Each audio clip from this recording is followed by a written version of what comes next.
So, in your book, Boys Adrift, you identify 5 factors that are contributing to the fact that boys are behind today. And boys are behind today across the board in school, grades, college graduation, employment. And there's a general trend of a failure to launch in young men. And we see the downstream effects of this. Men are more likely to be depressed than ever before, more likely to be addicted to drugs, alcohol, porn, video games, and they're more likely to commit suicide. So this is a really serious issue, and why I've so been looking forward to speaking with you, because I think your book really paves the way and gives us a roadmap for what's gone wrong, but also what we can do to bring back healthy masculinity and help young boys become healthy, productive, and fulfilled men. So I love the work you're doing, and I'm looking forward to this conversation. Now, for everyone back home, when you started researching this book, and you published this book in 2009, so you were seeing these patterns much earlier, and I think things have only gotten worse. So back then, when you decided to write this book, what were you seeing that was cluing you into the fact that there was a bigger issue here? So absolutely. I grew up in Ohio, and I attended public schools, kindergarten through 12th grade. And I remember the honors ceremony at my public high school back in 1977. Uh, it was all boys. Everybody on the stage, all the students getting honors. There were very few girls. Almost all of them were boys. The award for poetry went to a boy. The student newspaper award went to the boy who was editor of the student newspaper. His name was Andy Borowitz, incidentally, and he went on to become, yeah, he's had a great career. He writes a humor column for the New Yorker magazine called the Borowitz Report. He was 1 year ahead of me at Shaker Heights High School. The editor of the yearbook was a boy. They were all boys. And a lot of people were writing about that and were concerned about that in that era. Among them were Myra and David Sadker, who wrote a book published in 1994 called Failing at Fairness. It was all about how teachers call on boys and ignore the girls, and all the valedictorians are boys, and the girls do much less well. That was the reality. I mean, this was not a guess. They had all kinds of data from their observations in the 70s and 80s.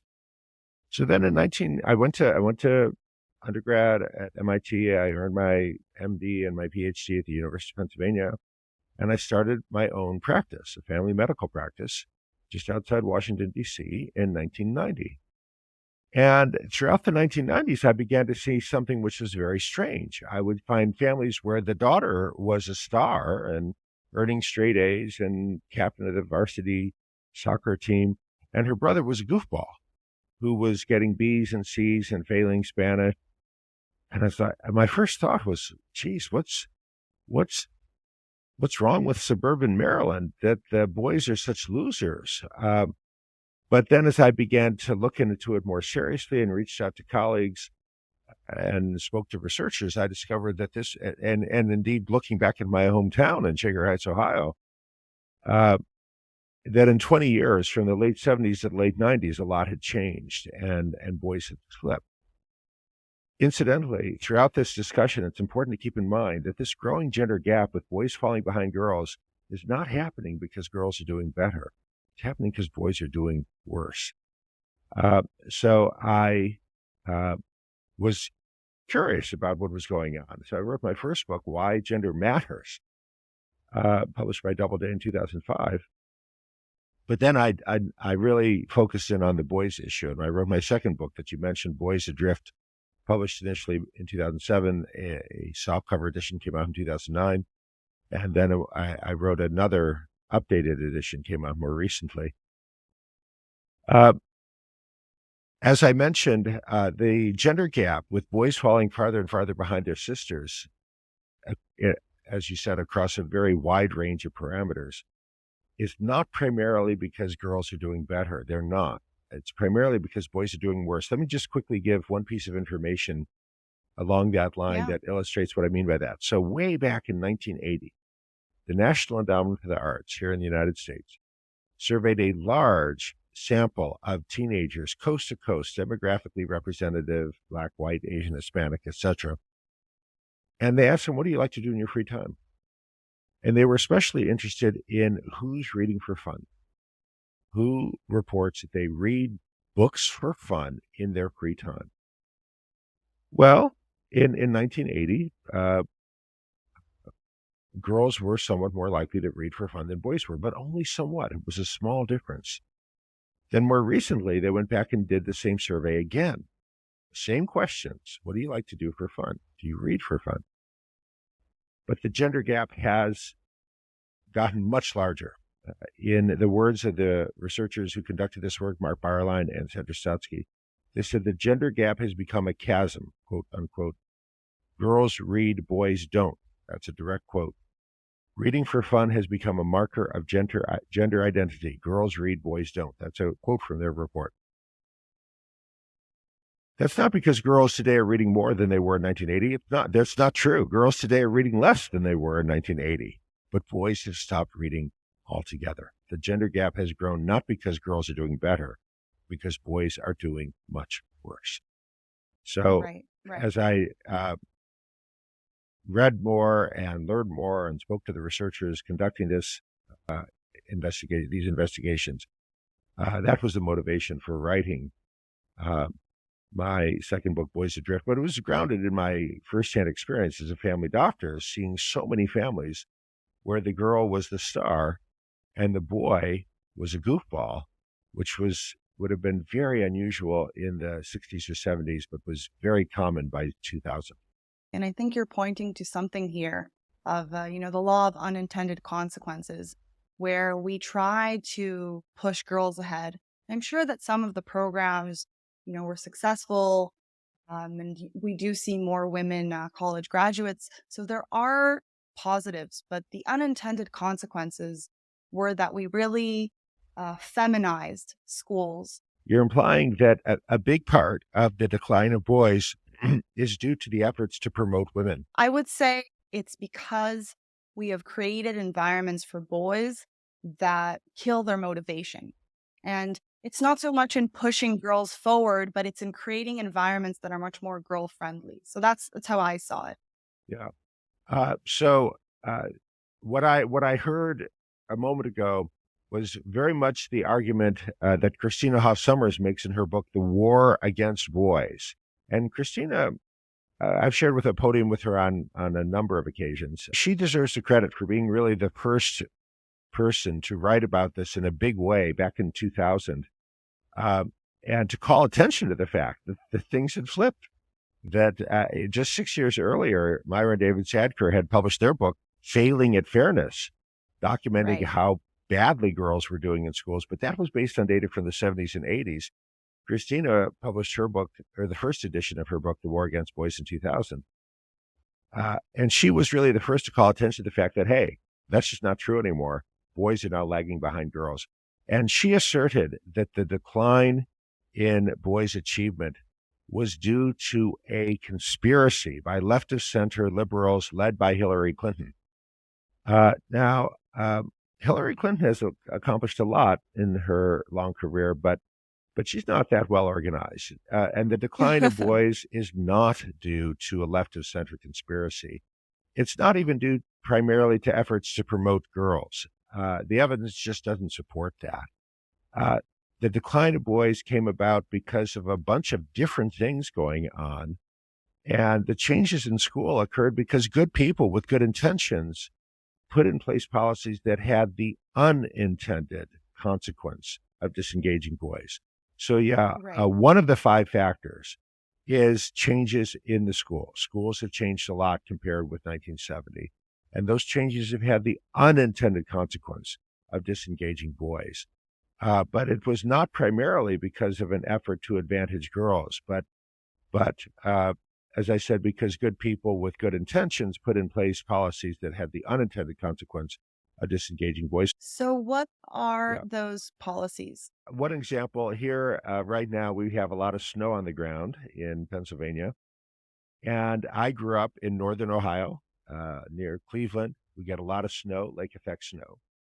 And I remember attending my public Elementary School, Lomond Elementary School in Shaker Heights, Ohio. Uh, in the winter months when there was snow on the ground, during lunch and at recess, we'd go out on the playground and we'd throw snowballs at each other, and the teachers would come out and join us. Students against teachers. I remember Mr. Albers was a great shot. Get you right in that forehead every time. And those are some of my fondest memories of elementary school was the playground snowball fights. Well, today, if two kids are on the playground throwing snowballs at each other, you can be certain in the United States and in Canada that a teacher administrator will say, "What are you guys doing? You're not allowed to do that. You got to wait till after school and go somewhere else. No throwing snowballs on school property. That's never allowed." Why did that happen? It was not because of any attempt to advantage girls. It wasn't because of any malice toward boys. It was because of liability. Look, in 1960, if two kids were throwing snowballs at each other and one of them sustained a serious eye injury as a result of a thrown snowball, the parents didn't sue. Today, if two kids are throwing snowballs at each other on a school playground in the United States or Canada, and one of them sustains a serious eye injury, it's pretty likely the parents will sue the school, the principal, the teacher, and anyone else that the attorney can find. Uh, that change in the liability climate occurred in a relatively short period of time between about 1976 and 1984. Suddenly, Americans started suing people they never used to sue before, like doctors and schools. And, I was a grown up during that time. I remember the newspaper headlines and the magazine covers, liability crisis, malpractice crisis, as all of a sudden Americans started suing people they didn't used to sue. The same thing occurred in the hospital. In 1960, if a young healthy patient died unexpectedly in the operating room, the parents didn't sue. They didn't. Today, if a young healthy patient dies unexpectedly in the operating room during elective surgery, it is guaranteed the parents are going to sue the surgeon, the anesthesiologist, the hospital, and anyone else the attorney can find on the chart. Interesting. And schools had to change because of the change in the liability climate. And the result was many schools who said throwing snowballs is not allowed, that throwing of snowballs is not permitted, zero tolerance policy for throwing snowballs. And that had the unintended consequence of disengaging boys. Boys doing things that boys have always done, throwing snowballs at each other on a school playground, pointing fingers at each other, saying, "Bang, bang, you're dead," drawing pictures of weapons. Boys doing things that boys have always done now gets you in trouble. A lot of people have written about this growing gender gap with boys falling farther and farther behind their sisters. Richard Reeves had a book last year called Boys and Men, which got a lot of attention. Kay Heimowitz had a big book a few years back called Manning Up, and the subtitle is basically how the rise of women has led to the decline of men. And in all these books and mine as well, we always begin by documenting that there is a growing gender gap with boys falling farther and farther behind their sisters. And then you have to ask and answer the question, why? Why are boys falling farther and farther behind? Well, Christina Hoff Sommers said it's a left-wing liberal conspiracy. That's not true. Kay Heimowitz and Richard Reeves give an answer. They assert. So Kay Heimowitz, in her book, she documents that young women under 35 with no kids at home now earn more money than young men under 35 with no kids at home, which is surprising. And it's a big difference, 20% more on average, the young woman compared with young men. Why is that? Well, it's because the young woman is now much more likely to have earned a 4-year university degree than her brother. About 60-40. Young women graduates of 4-year university now outnumber men by about 3-2. And so the young woman is more likely to be working a job that requires a university qualification, while her brother is literally pouring lattes at Starbucks. And so, why are young men doing less well? And I'm going to quote from Kay Heimowitz's book. I've got this quote committed to memory because I do it very often the opening of my Boys Adrift presentation. She said that young men are less motivated because they are, quote, uncertain about their role as providers in the global marketplace of the 21st century, end quote. In other words, she argues that 50 years ago, a man expected to be the provider, And so he figured he'd have to work hard and have a good job so he could say to the young woman, hey, I can be a good provider. Marry me, we'll have a family.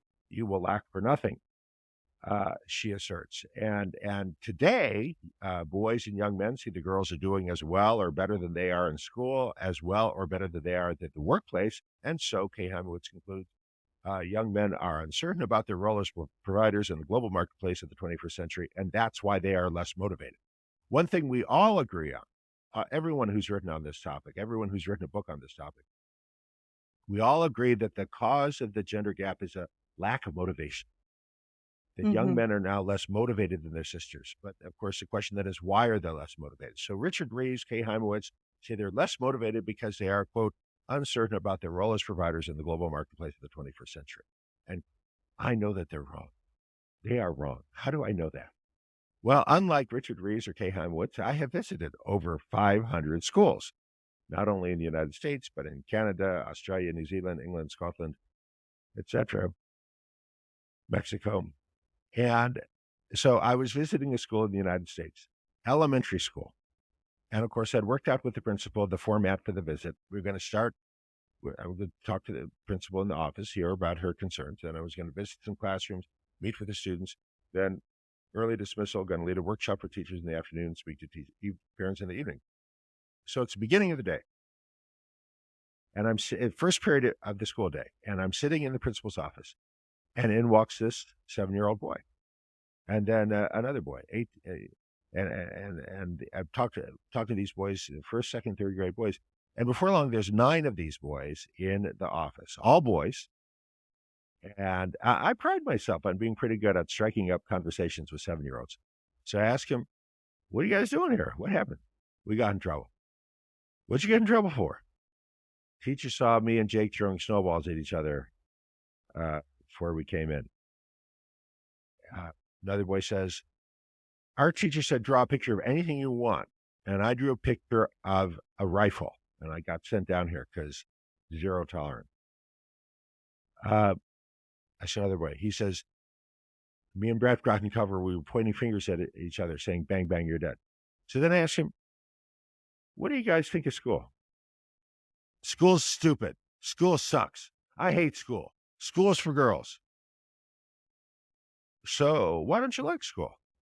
I've never had a boy say to me, well, I'm uncertain about my role as a provider in the global marketplace of the 21st century. They've never said anything like that. They hate school because school has become unfriendly to boys. And it became unfriendly to boys not primarily because of an effort to boost the achievement of girls. It became unfriendly to boys because of concerns about liability and school violence. People responded in ways that were rational, but which had the unintended consequence of disengaging boys. And again, a lot of people have this kind of helplessness. Well, there's nothing we can do about it. There's actually a lot you can do about it. And I have seen schools that have turned this around with zero money, doesn't cost anything, and created a school that's friendly to boys without making it unfriendly to girls. Let me give you an example of what I mean. So St. Andrews is a school in Aurora, Ontario. So this is north of Toronto. And they get a lot of snow. But they have a rule at St. Andrews. If you want to throw snowballs, go to the football field. The throwing of snowballs is prohibited anywhere on campus except on the football field where it is allowed. And on the entrance to the football field, you'll see a basket of goggles. You want to throw snowballs at each other during free time, during recess, you put on your goggles, you go on the football field, and you throw snowballs to your heart's content. Inbounds versus out of bounds. You create a space where the throwing of snowballs is inbounds. And that's a great idea. I visited St. Andrews literally 20 years ago, and I have since shared that strategy with many schools. Now, some schools in the United States, they're really concerned about liability. So they require parents to sign a waiver, indemnity. The parent has to sign a form saying, if my kid's injured throwing snowballs, I hold the school harmless. I won't sue. That's fine. You have to do whatever you have to do to protect the school. But don't prohibit the throwing of snowballs. Don't outlaw it, because the unintended message, when you outlaw the throwing of snowballs, the unintended message you're sending to that boy is, your kind doesn't belong here.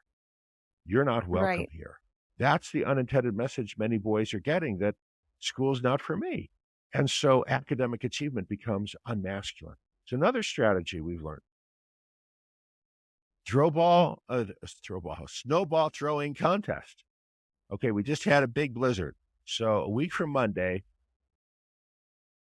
PE instructor is going to set up a target.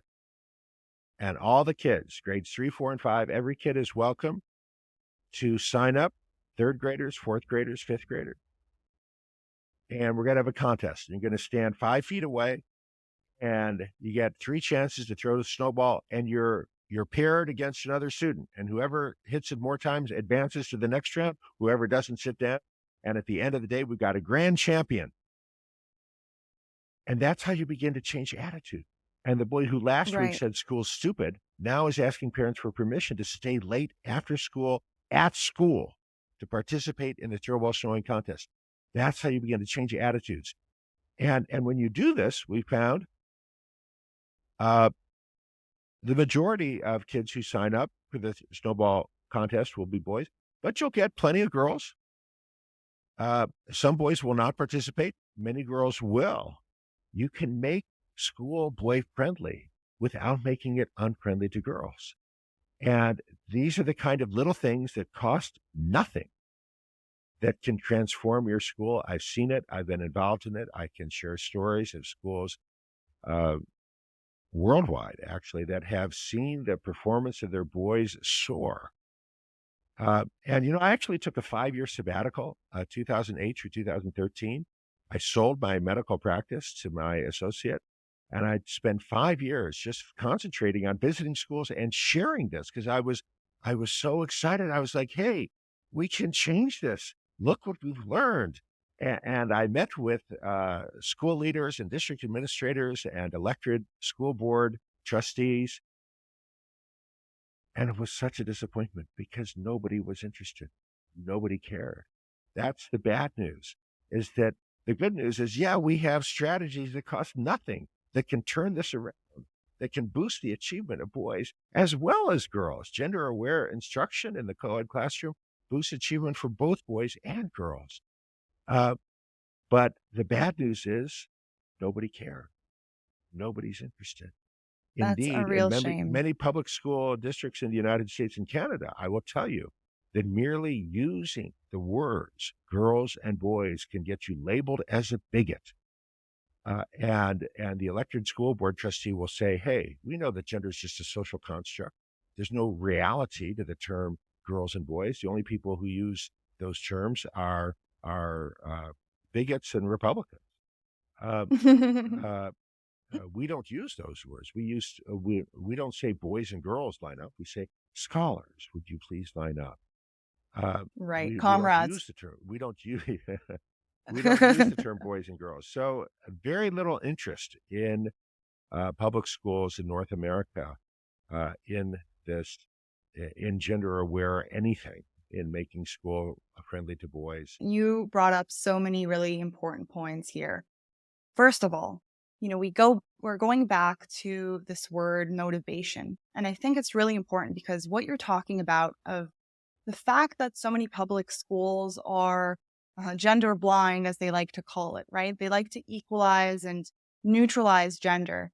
And I think by doing that, you forget human nature. You forget, that we're created male and female and that we're motivated by different things. And motivation is this mysterious thing. People are constantly trying to chase it and increase their motivation to, increase their productivity. And it's deeply connected to personality, right? Because what motivates us is basically our personality, right? The fact that I'm motivated by one thing and someone else is motivated by another. And it's the same for boys and girls. There are differences in motivation across personality traits, but there are differences in motivations across gender. And boys are built differently. And, you're talking about snowball fights, and people at home listening might be thinking, how does that have to do with the fact that my boy is uninterested in school? The fact that school isn't associated with a place where you can also be yourself, and boys need roughhousing. They need the competition. The moment that you turn the snowball fight into a contest, that motivates them, right? Their drive kicks in. And without that, if everyone's getting effort trophies and ribbons, then there's no point to it. And you have shown that one of the things that motivates boys today, unfortunately, is in school, but it's things like video games, right? Winning on a certain video game, a really difficult level, and then showing off to your friends is um, much more helpful to your status among the boys than getting an A+, right? So Well, tell and us about the second factor of video games. I do want to just add one more thing to the first factor before we Yeah, move of on to video course. games. And because if anyone is interested in this and wants to approach their school board, you've Hmm. got to be balanced. You can't just say, "Hey, boys are falling behind. Let's help the boys," because across the Western world there is a political divide, and people on the right of center are concerned about boys, and people on the left of center are concerned about girls. And if you say, "Hey, we've got to do something about boys falling behind," in many school boards, you are stepping on a landmine. And I saw this. I spoke to the elected trustees of the Toronto School Board, the largest school board in Canada, and the sixth largest in North America. And the director in the United States, we would say the superintendent, but in Ontario, the term is the director of the school board, Chris Spence, had invited me because he was very concerned about boys. And so he had these initiatives to promote the achievement of boys. And he hired me to come and speak to the board about why this was a good thing. And the hostility was immense. And one of the board trustees said, "Look, 90% of the wealth is still controlled by men. The great majority of the politicians in leading roles are still men. More than 90% of Fortune 500 CEOs are men. So explain to me exactly why we need to be so concerned about boys. I don't see it." And the Wow. hostility was palpable. Uh, and that's what will happen if you just go to your school board and say, "We need to do more to help the boys." Don't do that. If you care about this issue and you want to improve things, say to the school board, "We need to improve the achievement of boys and girls." Look, I understand where this came from. I've been studying this issue now for over 30 years.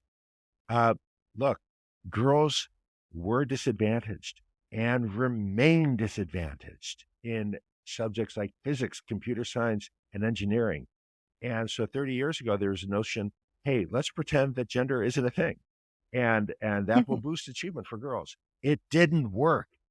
If you look, okay, so in 1987, I got good numbers on this from the United States mostly, because that's where I do most of my talks.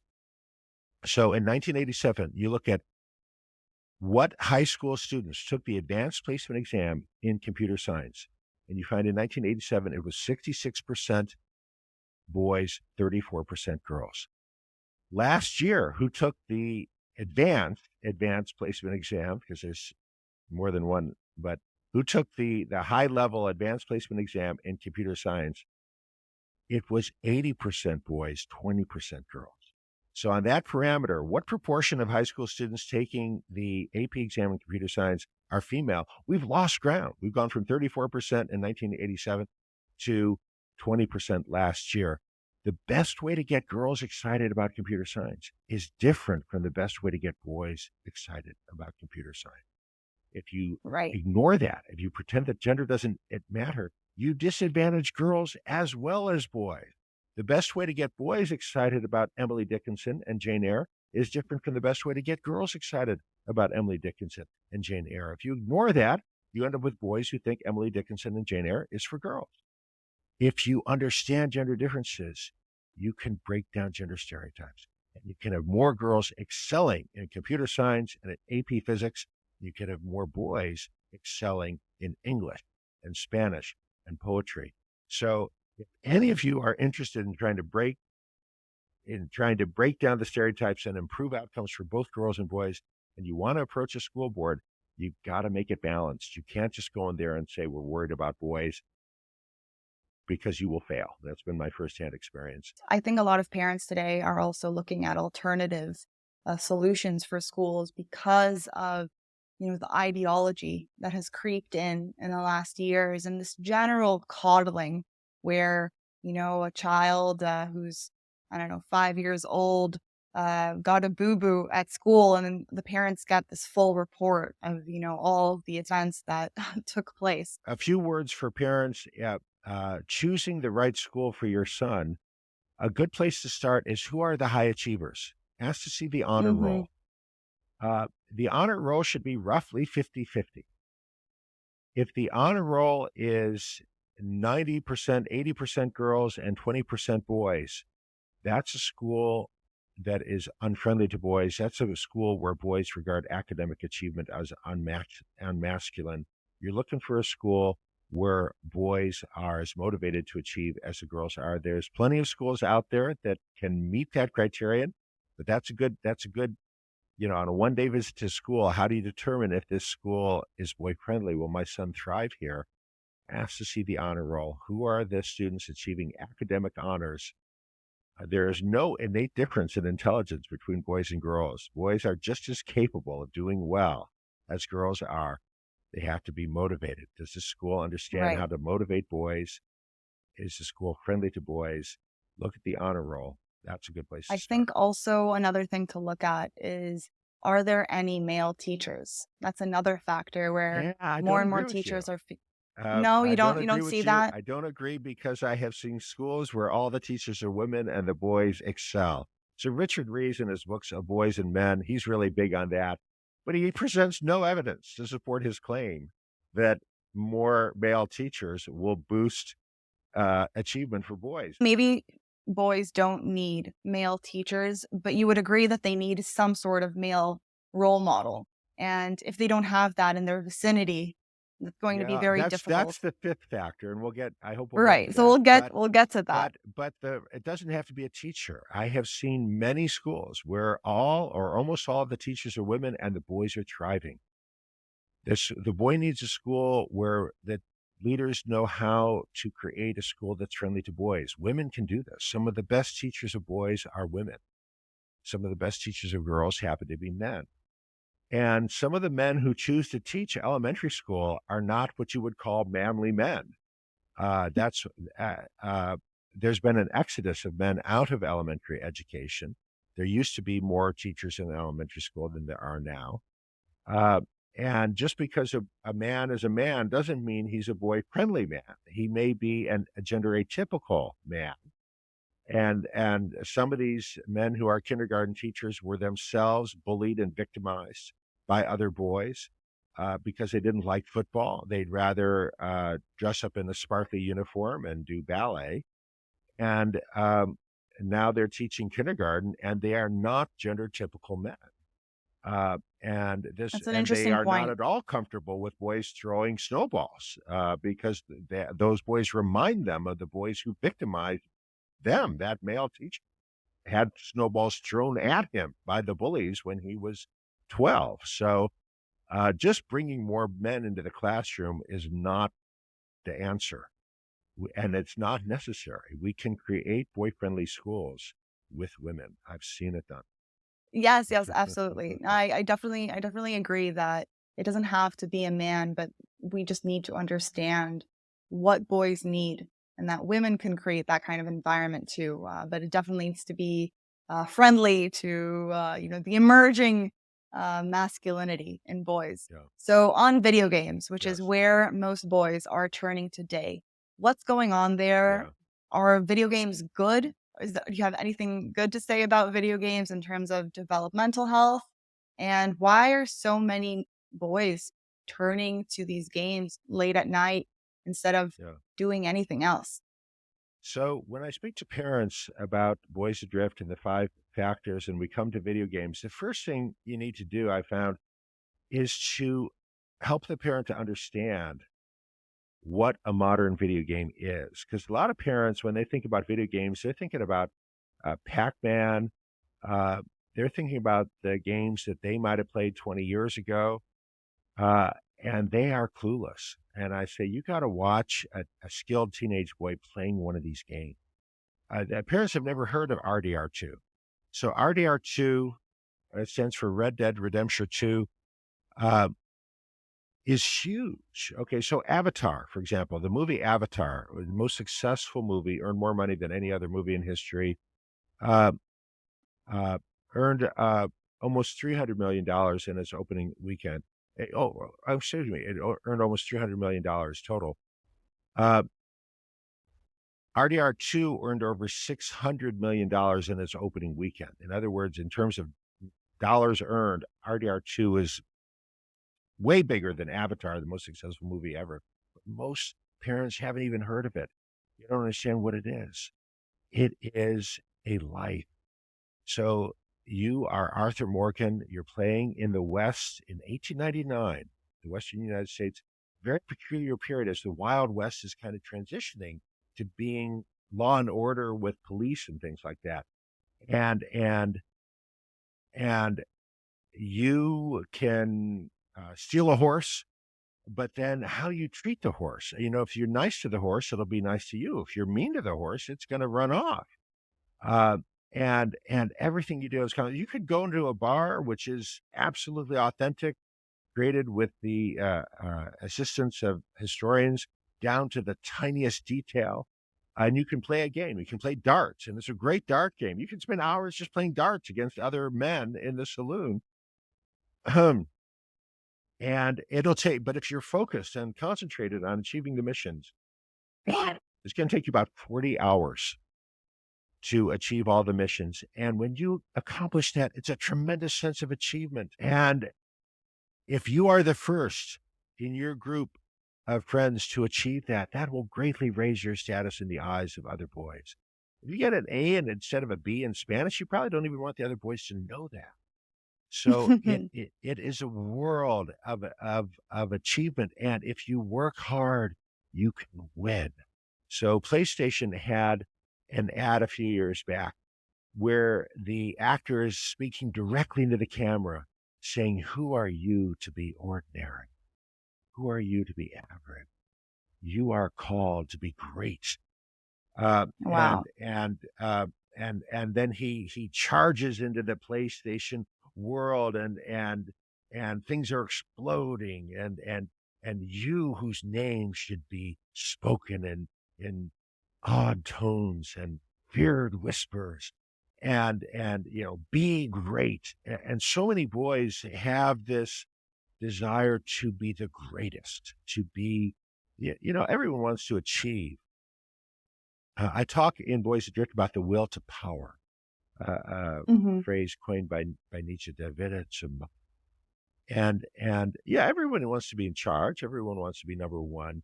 But Nietzsche correctly points out that what he's talking about is, where does that drive rank relative to other drives? Most girls, most women want to be liked. They want to have friends. Um, but for some boys and some men, the will to power matters more. They'd rather be number one than have friends, than be liked. They'd rather be feared than be loved. And these video games get that. And if you work hard at the video game, you can be master of the universe. If you are willing to slaughter the civilians, you can be king of everything. You just put in the time, you put in 40 hours, and you will be master of the universe. And the school offers nothing like that.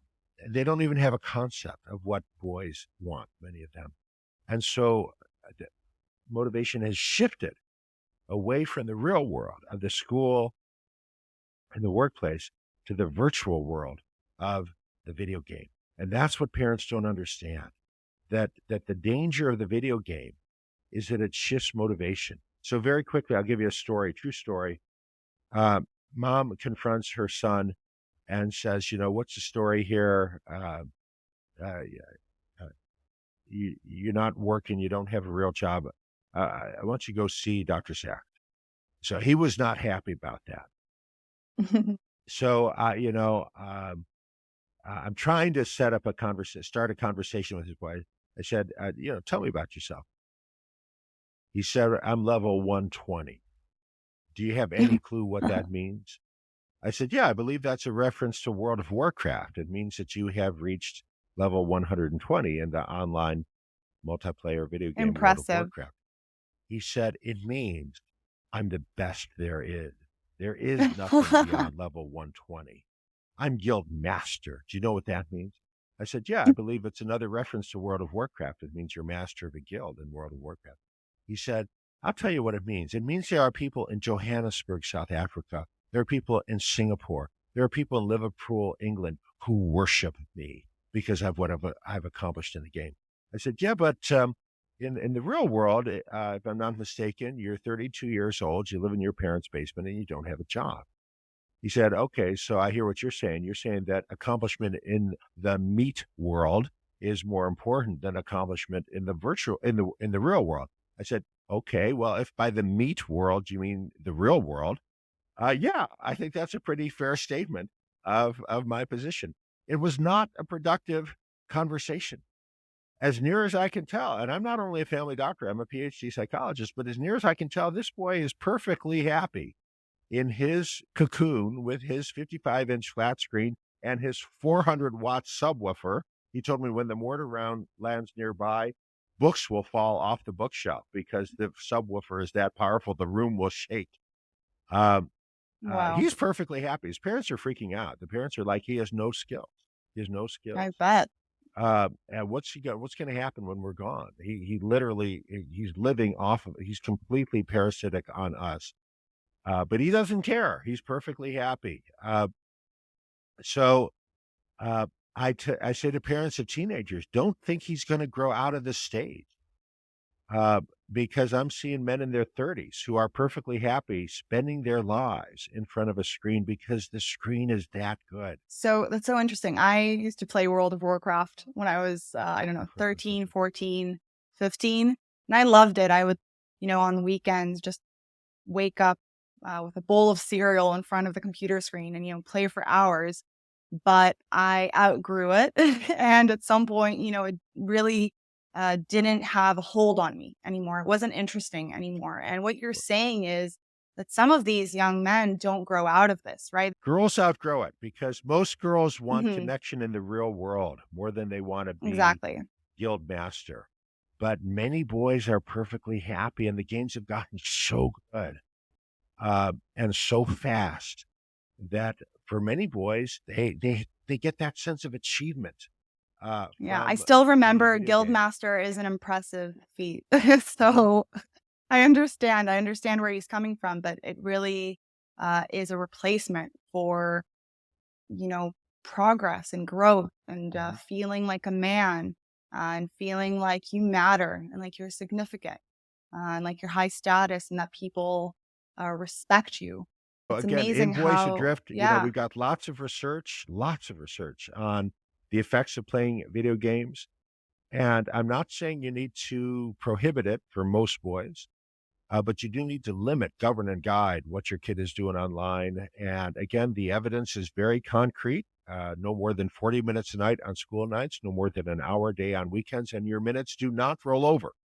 So if you go 3 weeks without playing video games, it doesn't mean you're allowed to binge for 7 hours on a weekend. That is binge gaming and it's harmful. Limit, govern, Hmm. and guide what your kid is doing online. And the guidelines are evidence based, and you can do this. You, the parent, can do this.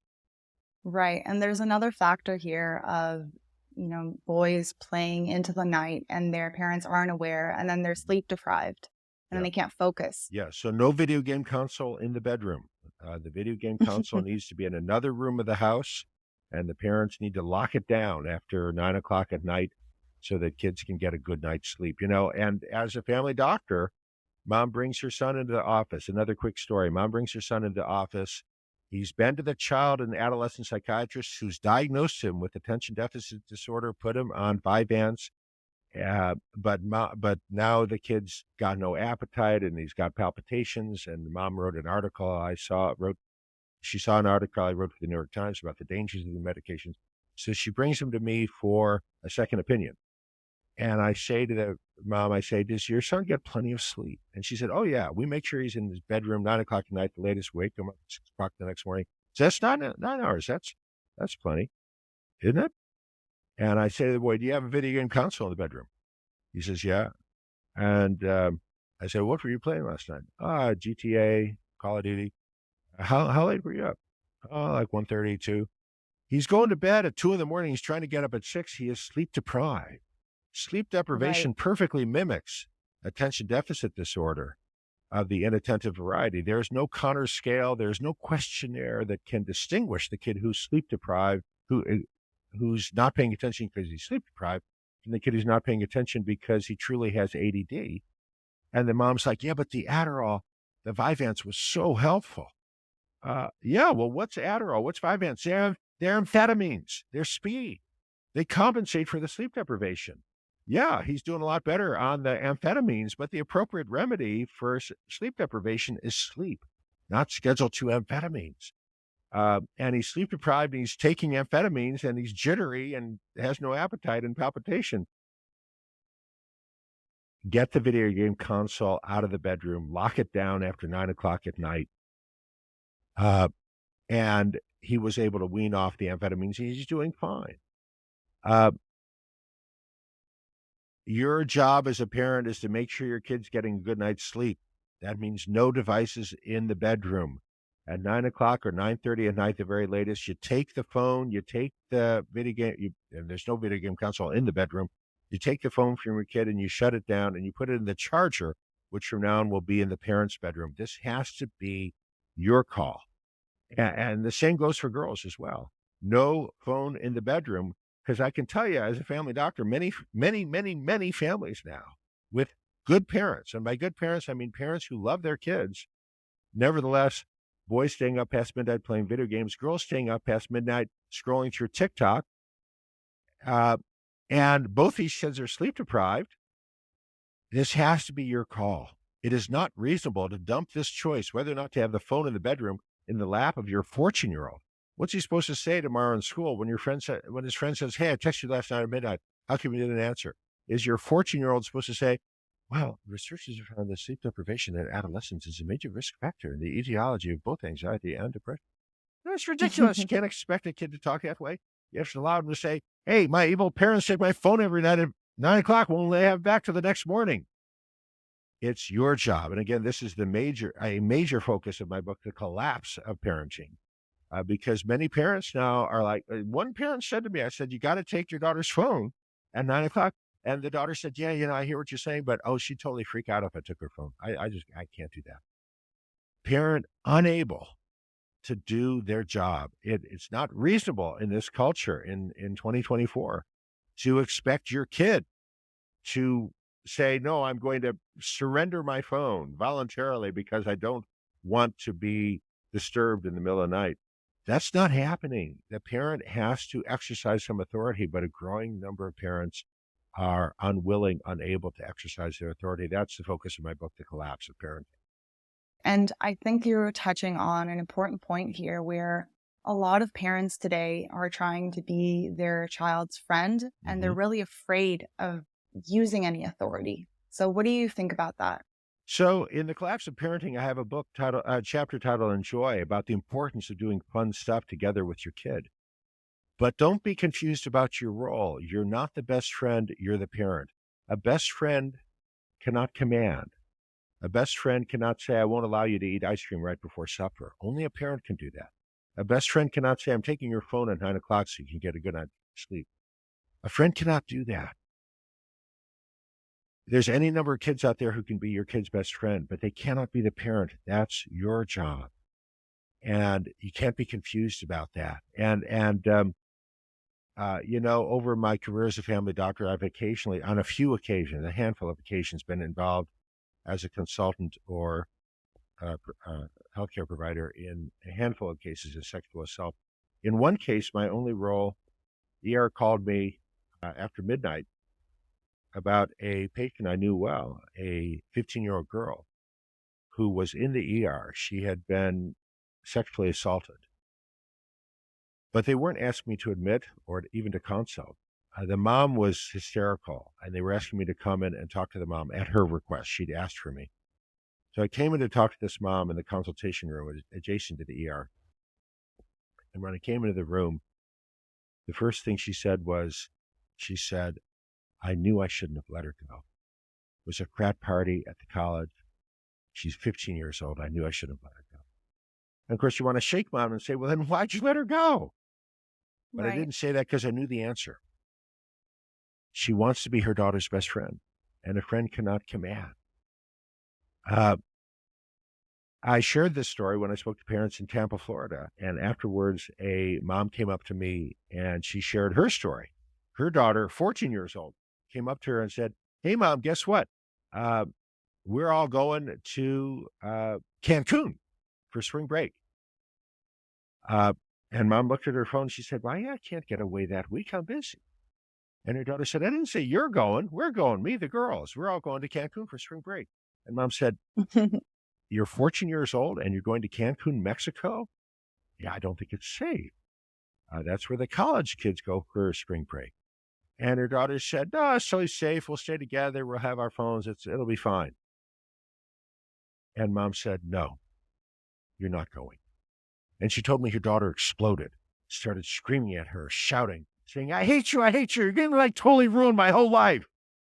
And mom said, "Well, to be honest, sometimes I'm not so fond of you either, but I'm your mom, and that's a job. Like any job, it has a job description. Item one in my job description is I have to keep you safe. And I know more than you do about the behavior of drunk young men. And you're 14, but you could easily pass for 18. And I don't think some drunk young man is going to stop and ask for ID. It's not safe, and you're not going. If you're doing the right thing as a parent, there will be times that you will have to say, no, you're not going. And your child may be very angry with you and may say some very hurtful things. That's part of the job.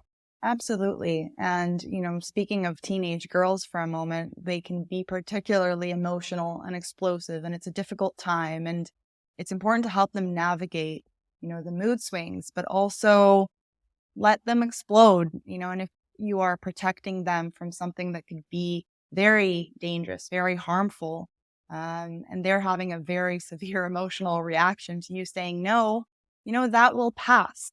And that can be mended. And if you have a good relationship with your child, um, that isn't something that's going to ruin the relationship. But, neglecting that responsibility and giving such a loose leash that a child whose prefrontal cortex is not yet Mhm. developed properly, right? That only ends that process only ends around age 25. So you have an adolescent who does not know how to make good decisions, whether it's going to Cancun with girlfriends or whether it's staying up too late, with TikTok or with video games.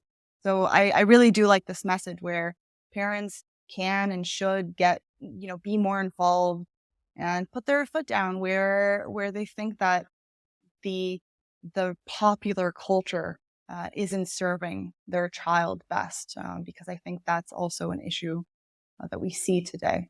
Well, let's move on to the third factor if we can.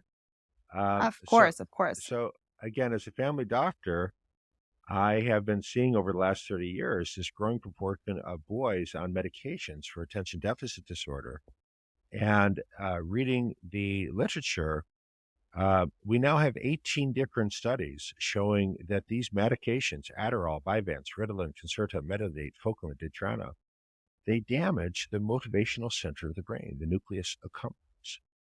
Um, and boys are still substantially more likely, at least twice as likely as girls are, to be on these medications.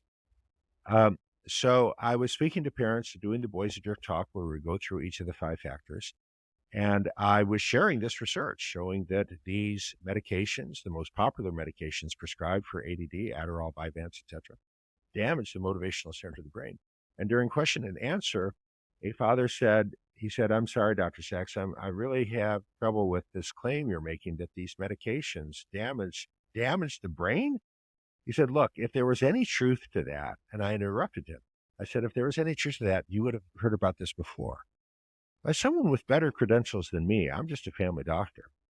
Someone like Dr. Joseph Biederman, Chief of Pediatric Psychiatry Research at Harvard Medical School." And of course, Dad had no idea where I was going with that. And I said the same thought occurred to Senator Chuck Grassley, who at that time was chair of the United States Senate Judiciary Committee and summoned Joseph Biederman to the United States Senate to ask him about this. And he said, Dr. Biederman, you've been pushing these medications hard. You have said that if a doctor prescribes Adderall or Vyvanse for a child and the parents don't promptly fill and administer that prescription, you have said that those parents should be considered for charges of criminal child neglect. Dr. Biederman, are you by chance accepting any money from the drug companies? And Dr. Biederman said, well, yeah, certainly. And Senator Grassley said, "Oh, can you tell us about how much money you've recently accepted for the drug companies that you've never publicly disclosed?" He said, "I don't know off the top of my head, maybe 300,000-400,000." And Senator Grassley said, "Doctor, I want you to come back to this committee under subpoena if necessary, and report to us exactly how much money you have recently accepted for the drug companies that you have not disclosed." And he came back a few weeks later and said it was $1.8 million. That number Wow. was never independently verified, but that's what Dr. Biederman admitted to. He broke no law. There's no law in the United States except against doctors accepting any amount of money from the drug companies. His action was not illegal, but it was unethical, in my opinion. He should have told us that he was getting a lot more money from the drug companies than he was getting from Harvard. He should have told us that he was acting as a paid spokesperson for the drug companies. Hmm. But he didn't. And then Senator Grassley brought in all these other leaders. One was director of the NIMH, the National Institute of Mental Health, arguably the most prestigious appointment an American psychiatrist can hold. And he asked him, "Have you accepted money?" And he said, "Yeah." "Do you know how much?" "Yeah, I know exactly how much. It's just over 1.5 million. And he said, "Didn't you think you had some obligation to disclose that? You're on national public radio. You've got a program on national public radio. Don't you think you should begin the program by saying, look, I get a lot more money from the drug companies than I do from NPR?" And he said, "Certainly not." And Senator Grassley said, "Why? Why didn't you feel any obligation to disclose?" And he said, "Because all the leaders in our field do this." And that was the most troubling line. Here, the leader of the National Institute of Mental Health is telling us that all the leaders of child psychiatry in the United States take millions of dollars from the drug companies and don't tell us about it. That's really troubling.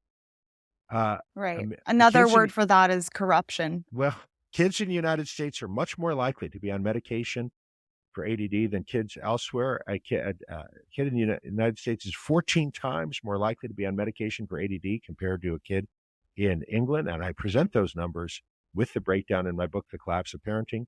I wrote a book for a French publisher titled Pourquoi les garçons perdent pied, les filles se mettent en danger. And working with colleagues in France, I learned that in all of France, there are fewer than 6,000 kids on medication for ADD in all of France, a nation of 67 million people. There's more kids in Philadelphia on medication for ADD than there are in all of France. Why is that? Incredible. It's because in the United States and Canada, medication is the first resort. Let's try Adderall and see if it helps. Outside North America, medication is the last resort. And I spoke on this topic in Munich. German is my one and only language. And people there, the parents know all about the dangers of these medications, and the doctors absolutely do. But in the United States and Canada, they don't. So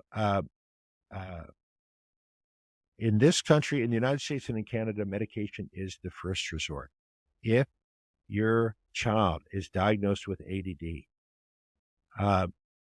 and they want to put them on medication, I encourage you to share your copy of Boys Adrift with the doctor and say, "Doctor, are you aware of these 18 studies showing that these medications damage the motivational center of the brain?" And I can guarantee you in the United States and Canada, they'll say, "No, I never heard of that.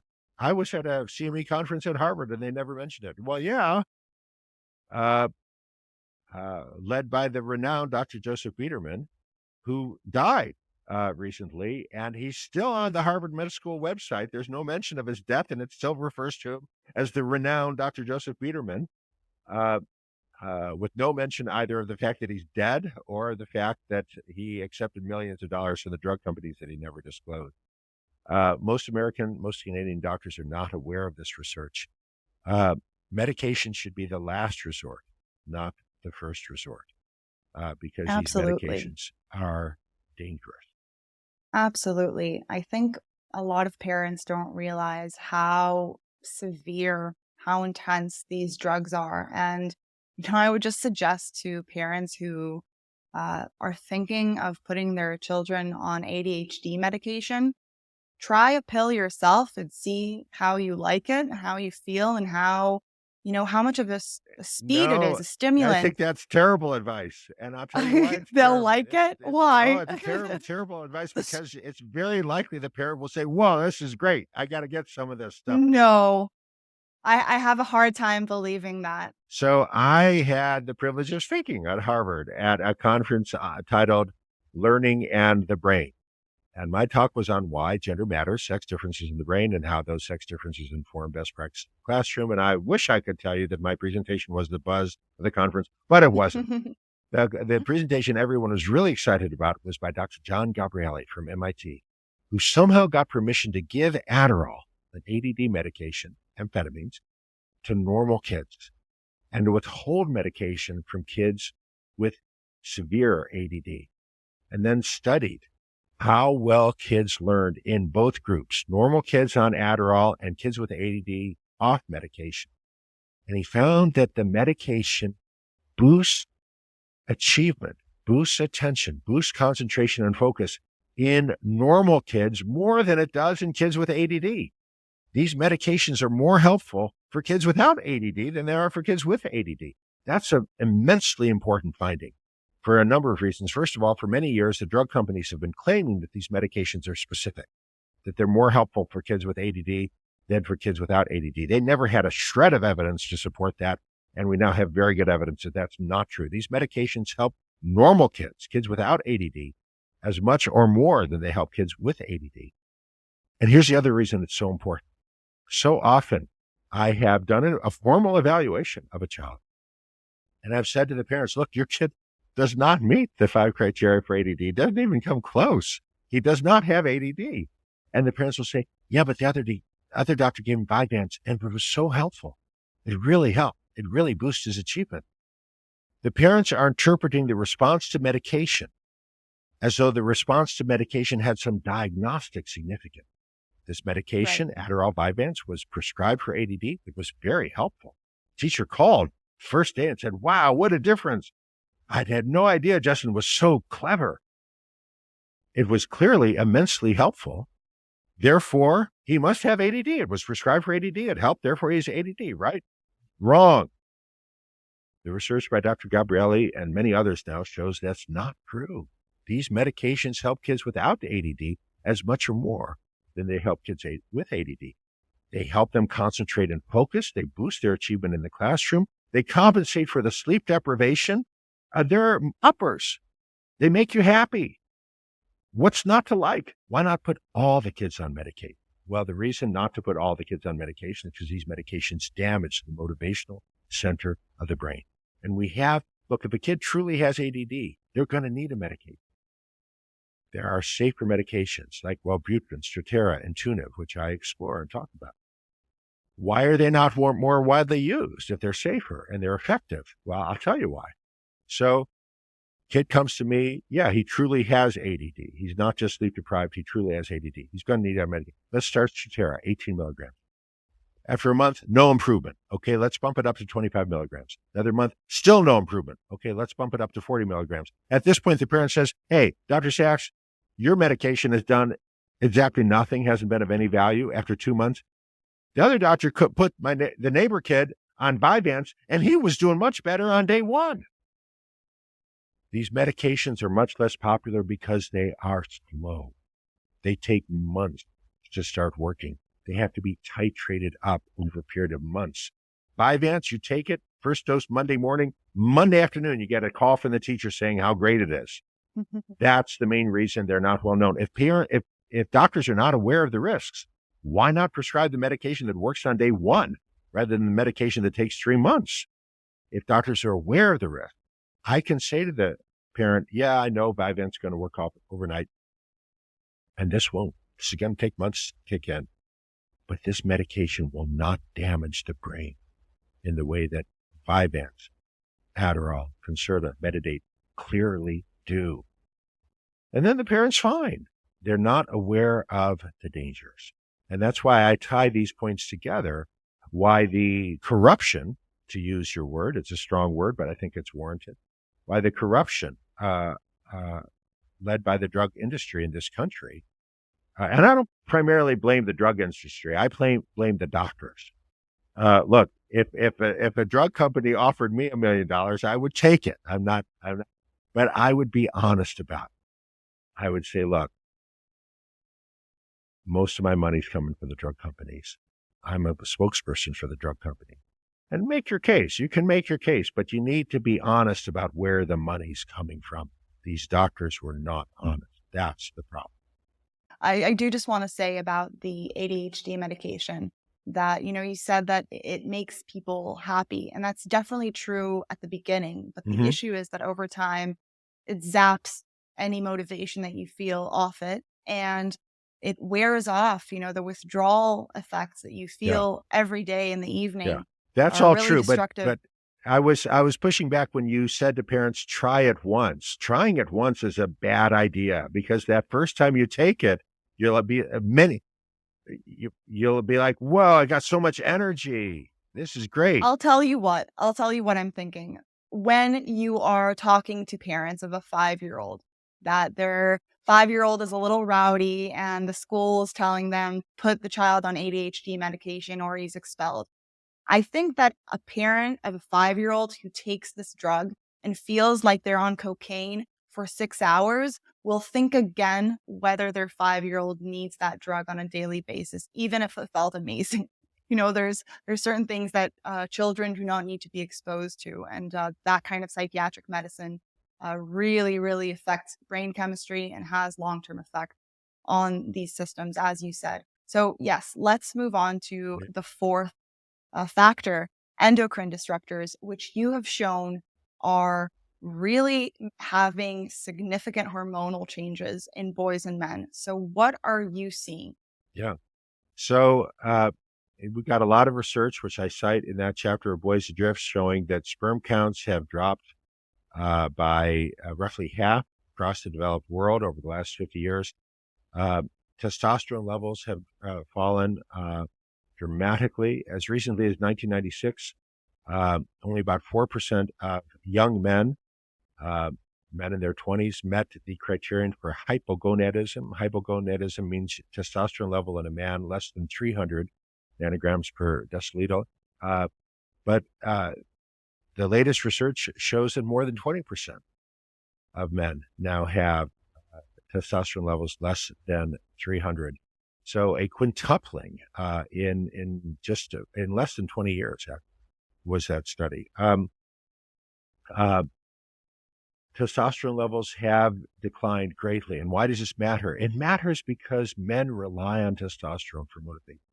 And I cite 10 different studies in Boys Adrift showing that when you look at young men who are hardworking and high achieving, they have much higher testosterone levels than men who are lazy. This is not true for women. And we have studies where people have done exactly the same thing, looked at hormone levels in women. Women do not rely on testosterone or any hormone. You can't do a blood test and make any guess about whether a woman is motivated or not. Highly motivated, hardworking women do not differ in levels of any hormone from women who are lazy and unmotivated, but men do. Men rely on testosterone for motivation. And when testosterone levels drop, motivation drops. And why are testosterone levels dropping? They're dropping because of endocrine disruptors. Endocrine disruptors are substances in foods we eat, liquids we drink. So clear plastic bottle is made of polyethylene terephthalate. I wrote a scholarly paper for the National Institutes of Health showing that that clear plastic is a source of endocrine disruptors, specifically a diethylhexylphthalate, that acts in the body like a female hormone. So when boys are drinking water from plastic bottles or soda from plastic bottles or consuming ketchup or mustard or condiments or pasta sauce that was packaged in plastic, they are consuming substances that act in their bodies like female hormones. what happens when kids consume substances that act like female hormones? Well, the answer differs depending if you're talking about a girl compared with a boy. With a girl, you're going to get an earlier onset of puberty. More than half of American girls under 10 years of age now begin the process of puberty prior to 10 years of age. And that greatly increases the risk of anxiety and depression as teenagers, greatly increases the risk of aggressive breast cancer in adulthood. And of course, that's a focus of my book, Girls on the Edge. It doesn't affect their motivation because girls don't rely on hormones for motivation. But when you feed female hormones, substances that act like female hormones to boys, you get a decline in testosterone levels, you get decline in motivation, and it's very easy to fix. And again, in Boys Adrift, I outlined, don't buy anything shipped in plastic unless it was shipped refrigerated, because that bottled water was shipped in a plastic container that sat in a truck in direct sunlight. And even on a cold day, in direct sun, the temperature in the truck can easily exceed 110 degrees Fahrenheit in a closed truck. And at that temperature, that dioxyethyl in the plastic will leak into the contents of that bottle, and your son is consuming substances that act like female hormones. Yeah, but don't be discouraged. It's just very easy to turn around in a short time. And I said a very fun book called Slow Death by Rubber Duck by two Canadian journalists who had read this research and wondered, could they turn it around? So for a month, they made a real effort not to consume any condiment, ketchup, mustard that was shipped in plastic, to eat only whole foods, not to use shampoos that have phthalates in them, to use natural organic shampoos. And it's very easy to find these things. The Environmental Working Group, EWG, has a website called Skin Deep, where you just say what you're looking for, and they'll give you 50 brands that have none of these endocrine disruptors in them. And in 1 month, their testosterone levels normalize. So it is very simple to fix this. You just have to be aware of what you're doing. And a lot of parents think they're doing their kid a favor by giving them this bottled water. You're not. Pour tap water into a steel canteen. And that's what I do. And it's actually cheaper than buying bottled water. It's better for the environment. And as I said, it costs nothing. So if you understand the concerns, it's an easy problem to fix, but it is clearly one of the 5 factors. It's crazy how our environment, these things that we've introduced into our lives can completely impact our biology. And it's heartening to know that we can do something about it. Since I read your book, I started buying, glass bottled ketchup and things like that, because you really don't realize that these things, to sterilize them, they really heat the ketchup or whatever it is. That's right. They heat it up, and then the plastics seep in, and plastic lining on paper cups, not to ruin everybody's Starbucks latte, but if you do have some sort of to-go cup that's green, that's probably a better course of action. I have found in England, Scotland, Germany, Switzerland, when you go to the coffee shop, they serve you with a real coffee cup made of porcelain.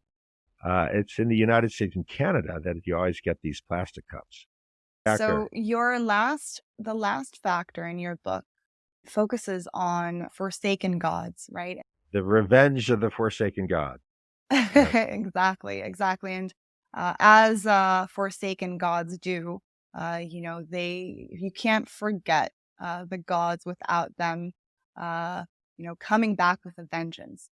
And in this case, we're talking about masculinity. We're talking about masculine role models, initiation ceremonies or rituals. I always like to credit my patient Anders Eklof, anthropologist with a deep knowledge of the anthropology literature. And he and I were talking about this Boys Adrift phenomenon. And he was talking about how so many cultures in sub-Saharan Africa, in the South Pacific, a boy does not automatically become a man just as a matter of maturation. He has to earn it. These cultures, very far apart, they never heard of each other, but they have these rituals. A boy must endure, must achieve in order to earn the right to be called a man. And there are some men in these cultures who are 40 years of age, but they failed. They never made it. And so they're still addressed as boys. They're not allowed to marry or to own property because they didn't earn it. And many anthropologists have observed that there's nothing comparable for women. I mean, there are many cultures like the Navajo have a kinolda that celebrates the moment when a girl has her first menstrual period. But any woman who has a menstrual period will experience that. You don't earn it. Men have to earn it. They have to fight for it. It has to be achieved. And in these cultures, in the South Pacific and Sub-Saharan Africa, the parents will offer sacrifices to the gods, to propitiate the gods, to ask the God, help my son to make it, to succeed, to earn it, to earn the right to be called a man. Well, we no longer do that. We ignore it. And hence the title of that chapter, The Revenge of the Forsaken Gods. A simpler title might be The Decline and Collapse in the Social Construction of Masculinity. What does it mean to be a man? 50 years ago, the culture taught it, even if the parents never mentioned it. An American boy would have been immersed in the culture of Paul Newman or Sidney Poitier or Gary Cooper, that taught him this is what it means to be a man. It means to be courageous. It means to stand up for the weak. It means to be willing to put others before yourself. I spoke at Wabash, which is one of the few remaining all-men's colleges in North America, in Crawfordsville, Indiana. And at the invitation of the leaders, I was speaking to all the freshmen. So I said to them, what does it mean to be a gentleman? And one of the boys raised his hand, and I called on him. He said, being a gentleman means going to gentlemen's clubs and watching women take their clothes off. I said, okay, that was very funny. Now, can anyone offer a more serious definition? Another kid says it means wearing a three-piece suit. It means opening the door for women. It's all superficial. But I don't blame them. How should they know if they have received no instruction? So in writing, it's in The Collapse of Parenting. I looked at the 150 most popular TV shows in the United States to find how many of them consistently have a parent who is knowledgeable, competent, reliable. In the 1960s, shows like My Three Sons or The Andy Griffith Show, even in the 1980s, shows like Family Ties or The Cosby Show, the father is knowledgeable, competent, reliable, thoughtful, productive, caring, and kind. How many of the most popular shows today are like that? Out of 150 shows, I found one, Blue Bloods, starring Tom Selleck, where the father is at least occasionally knowledgeable and competent. That show is now a unique outlier in American entertainment. Much more typical show would be Modern Family, where the straight dad is consistently an idiot whose bungling antics are the butt of the joke. We're expected to laugh at him. His kids are usually wiser and more insightful than their idiot dad. The collapse in the social construction of masculinity. We don't live in the culture of the Andy Griffith Show or Family Ties or Simon and Garfunkel. We live in the culture of Drake, Bruno Mars, which is all about being disrespectful. Akon, Eminem. And the result is that boys, in order to become a good man, a boy must see a good man. And boys are immersed in a toxic culture that undermines. A generation ago, Sam Cooke had a #1 hit song. Don't know much about history. He's saying, now, I don't claim to be an A student, but I'm trying to be, because maybe by being an A student, baby, I could win your love for me. He goes on to mention French, geometry, and trigonometry as subjects in which he's going to try harder to earn an A rather than a B, because he believes that by earning an A, he can raise his status in the eyes of the pretty girl. And that was characteristic of English-speaking culture a generation ago. That was a #1 hit song in the United States. Think about Drake, Bruno Mars, Eminem. Can you imagine any of them singing a song about trying hard to earn an A in geometry? No, it's a joke. Yeah. Bruno Mars earned 6 Grammys for his song "That's What I Like," where he's addressing a young woman he appears not to know and offers her diamonds, a shopping spree in Paris, if she will just turn around and drop it for a player because that's what I like. He's offering money for sex. That's what I mean by the collapse in the construction of masculinity. That was not only a number one hit song, it it won 6 Grammys, including the Grammy for Best Song. So the Recording Academy is saying, yes, that's the best we have to offer. Money for sex, turn around and drop it for a player because that's what I like. That's the culture that boys who speak English at home are immersed in. And you, the parent, have to find an alternative culture. Yeah, it has to begin in the home. And I start on that topic in Boys Adrift. I continue on that topic in The Collapse of Parenting. How do you create a culture of respect in the home when your kid is immersed in a culture of disrespect, the culture of YouTube and TikTok and the most popular songs, which teach kids that it's cute and funny to be disrespectful? How do you create a different culture of respect? How do you find good men, whether they're coaches or scout leaders, who can be good role models for your son? You must do this because your son is immersed in a toxic culture, very different from the culture of even 30 years ago, a culture that now is teaching boys that it's cute and funny to be defiant and disrespectful. Right. And this culture, I think, is really important to understand that, as parents today, we can't let the culture raise our children, and we have to, think about what values we want to instill. And the thing is with masculinity is it doesn't go away. If you don't have a healthy version of masculinity, then unhealthy versions will pop up. And we've Absolutely seen that right. happen. Yep. We've And I got think men that like your Andrew work, Tate right now who have huge followings exactly. among young men because, again, boys have this will to power. And Andrew Tate is saying, yeah, exercise that will to power, beat up on the woman. That's what she wants. And some boys are like, wow, this is great. If you don't teach boys to be gentlemen, you get Andrew Tate. You get boys who want to be monsters. I will say, just on that topic of um, men need to find their strengths. Men need to develop, the monster that Jordan Peterson is talking about, and to be able to discipline that. Because a man, who's, as you said, 32 years old, playing video games, and he is feeling that strength and that power only in that virtual realm. And he hasn't developed that strength, that backbone, that ability to, stand with your shoulders back and to face the world. And if you don't give men that self-confidence, and they earn that self-confidence, through hard work, it's not just self-esteem all day. And if you don't give that to men, then they're aimless and they find themselves addicted to whether it's video games, drugs, or just completely unmotivated and lost. So these examples of healthy masculinity, men are going to be looking for them. They're hungry for them, and I really do see a positive trend. Putting the Andrew Tates of the world aside, I do see an emerging awareness of this issue, and a lot of great men are speaking out on this, as you are.